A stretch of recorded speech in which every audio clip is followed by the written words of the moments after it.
Hey YouTube, just want to talk about some of my attitude about the woods. A lot of people ask me if I'm afraid of bears and coyotes and other animals that may attack me. When I worry about bugs and getting lost and stuff like that. The short answer is yes. Yeah, I worry about all that stuff.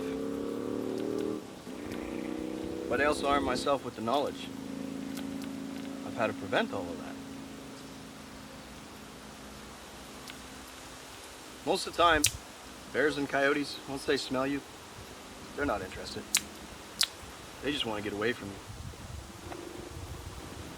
And to bears and coyotes, we stink. They can smell us a mile away. I'm cooking my supper while I'm talking here. I got here a bit later than I planned. They can smell us a mile away, and they don't want anything to do with us. You know, if a bear smells you, if you sneak up on a bear, a lot of times that bear will just lay down until you go away. You might be 20 feet from a bear and not even having any idea. But he's no more interested in an altercation with you than you are with him. But people hear stories.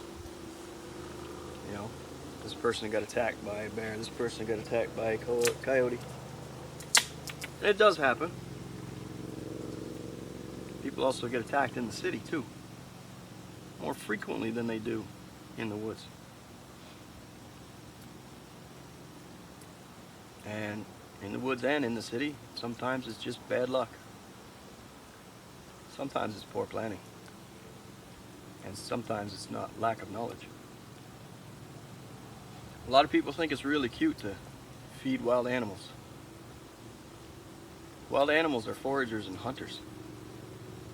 They're not supposed to be fed by people. If they were supposed to be fed by people, we would have them as pets. So if you train them that people are there to feed them, when people come by and don't feed them, they get angry because they've lost their knowledge on how to find their own way, find their own food, do what their natural instinct tells them to do. So then they start acting unnaturally. Some people, they'll go camping and they'll have all kinds of food out and about. And they don't consider what kind of food they've brought or how the animals are going to react to it. And sometimes you're lucky, sometimes it's just funny and it's some raccoons and they come in and dig through your cooler and away they go. But sometimes it's not funny because sometimes it's a bear and all he wants is the food. The bear scares you, and you scare the bear, and then there's a negative outcome. But if you have the knowledge, then you can prevent these things. And like I said, nothing's a given. But prevention is a big thing.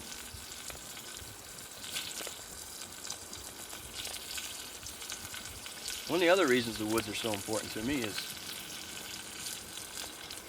you hear the term self-reliance, right? Even Dave Canterbury, his company is Self-Reliance Outfitters. Well, that's what you depend on when you're out here. You're self-reliant. You earn what you make out here. Because if you don't do it out here, there's nobody here to do it for you. And maybe you're with somebody else or with a couple of other people or whatever the case may be. But if their skills and abilities aren't as good as yours or complementary to yours, then it comes back down to you. If you're the only guy that knows how to make a fire and something goes wrong and you're hurt, if nobody else can make a fire, you're on your own. So, which comes back to skills and knowledge. And you have to hone these skills in order to make them effective. I'm here today after a heavy rainfall, and it took me about a half hour to get this fire started.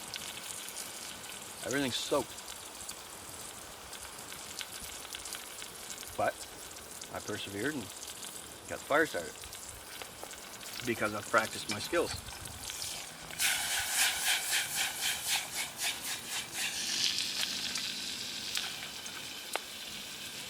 And you can't rely on one skill out here either. The way I generally start a fire, you've seen my video, starting a fire with bulrush. Bulrush right here.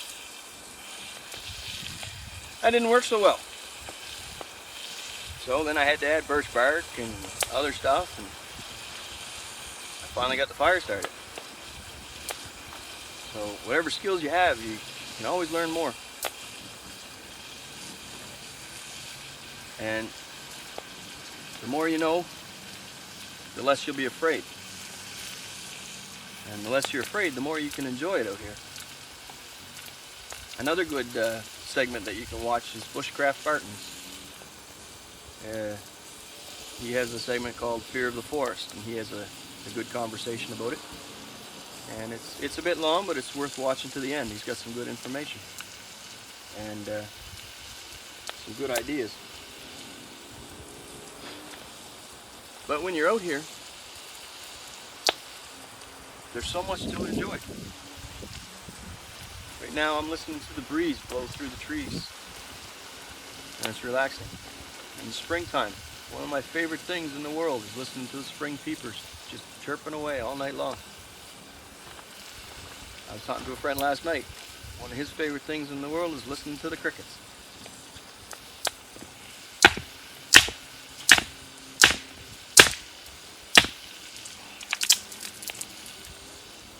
I also enjoy fishing and hiking and hunting. Hunting is a bit of a passion for me because I like my food real. When I take an animal, it's not full of chemicals, growth hormones, antibiotics.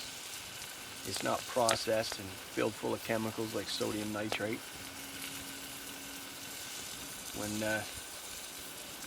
When I make food out of stuff that I catch, I don't put those kind of toxins in my food. It's not as convenient, but it's better for me. And I also enjoy the food as well. I love wild game. And my children love wild game. And it also teaches more independence to be able to hunt. And more skills. You know, you have to be able to do orientation. You have to be able to learn the habits of the animal. You have to learn the habitat of the animal. You have to learn how to go through the woods quietly.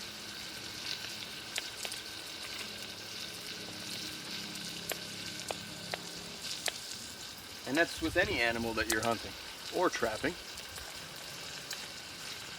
Some of the people that know the most about animals are the hunters and trappers because they study them and they respect them. And I also feel much more comfortable that the animal that I take had a chance. The animal I'm eating didn't spend its life living in a box, being fed foods that make it do things that aren't natural, like grow a chicken in 6 weeks.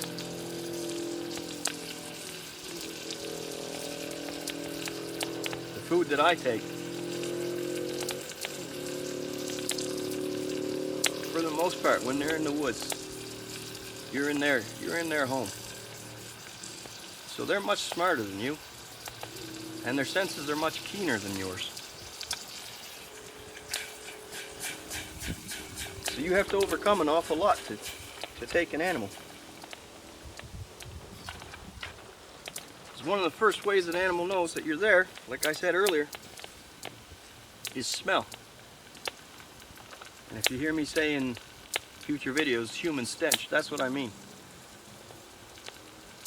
An animal can smell us from so far away, it's ridiculous. And we don't even know they're there. And they're so well camouflaged, we can walk right by them and not even know they're there. As long as they stand still, we don't have a clue. Unless you teach yourself tracking and sign and how to read scat. And just around the corner from where I'm at right now, there's some bear sign. Tore up the stump looking for ants. And I mean just right around the corner from where I'm at. I had to walk through that to get to here.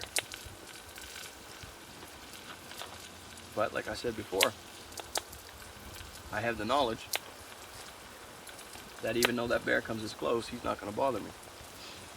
There's actually a bear in here. And if you don't believe me, I don't really blame you. But there's a bear in these woods that almost every time I come through here, he follows us. Doesn't engage us. He was close enough one time that I could smell him. I couldn't see him, but I could smell him. And the person that I was with could smell him as well. But he kept leaving sign everywhere we went. When we set up camp, we decided we'd go fishing. And he went and tore up a stump right where our camp was. The stump wasn't torn when we got there. But we didn't bother him. He didn't bother us. We had a good camping trip, and he had a chance to study humans. So it all worked out well.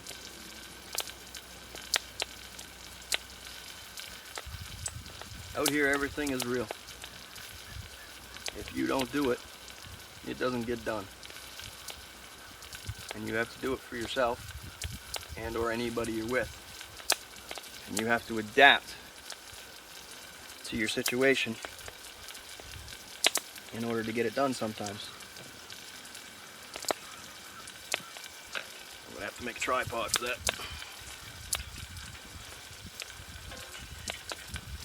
So that's why I love the woods. It's tranquil, it's beautiful, it's heavily populated. There's never a time where you'll stop learning. You always learn in here. And it's all based on what you do. So, take some time, learn about it, watch some YouTube videos. You know, check out some of the people that I've mentioned and others.